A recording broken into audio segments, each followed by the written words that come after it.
In fact, believe it or not, this got so big that Speed's cameraman, Slips, the man that follows him everywhere around the world, well, he had to make a statement about the whole situation to set it straight. He said, fact, amount of money iShowSpeed has received from Chinese government equals 0. Posting so it can be an actual source. Hi, I'm internal with iShowSpeed team. He is in China at his own expense and will likely take a net loss. Don't know how that's possible, but whatever. But what's crazy though is like, he wasn't accused of, spreading propaganda when he spoke positively about all of the different countries that he's been to prior to China. But as soon as he goes there and says it, well, he immediately gets cooked. And low-key, I actually wanted to talk about this because I feel like I can relate. As you all know, I went to China myself in December and I made a video about Chongqing. And this video, I'm not gonna lie, it blew up. I think between Instagram and TikTok, it did over like 150 million views. And so many people accused me of getting paid by the Chinese government.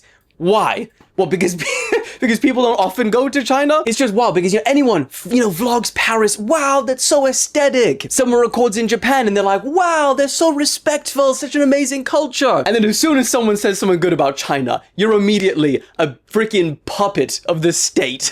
Like, come on. We're not on payroll here. We're just impressed that it has a freaking subway that's like as far down as 39 stories. Like a 39-story building. How could you not say that's crazy? Now, to be fair to some of the people, talking about the whole Speed being a Chinese spy, the freaking Chinese embassy actually tweeted about him, and they even posted a bunch of his videos saying like, the stuff that he was doing was amazing. Hold on, wait, speak Chinese again.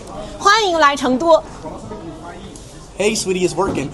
Wow. Hey, bro, I speak Chinese! So yeah, on that front, it's pretty insane that you got the Chinese government, big up Speed. But I think that has more to do with how insanely popular he is rather than it being a Chinese spy sort of thing. I mean, for example, he signed up to China's version, Douyin, of TikTok, and within just 4 days, he had over 1 million followers. In fact, yesterday's stream, he had 1 million people watching on their YouTube version. I think it's Bilibili or some shit. But the wildest part about all of this, and I don't even think Speed even realizes it, but he's actually just stepped into some crazy territory. Not necessarily because of anything that he said, but more of like what he's shown. Because for decades, there's been this giant wall of propaganda separating China and the West. Both sides painting each other out as the bad guy. But now, partly because of social media, you got creators like Speed walking straight through that wall and essentially showing the world and saying to them, yo, this is what I'm seeing. And that breaks down everything. It doesn't matter if you're pro-China, anti-China. When someone just shows you a raw, unfiltered reality, it messes with everyone's narrative.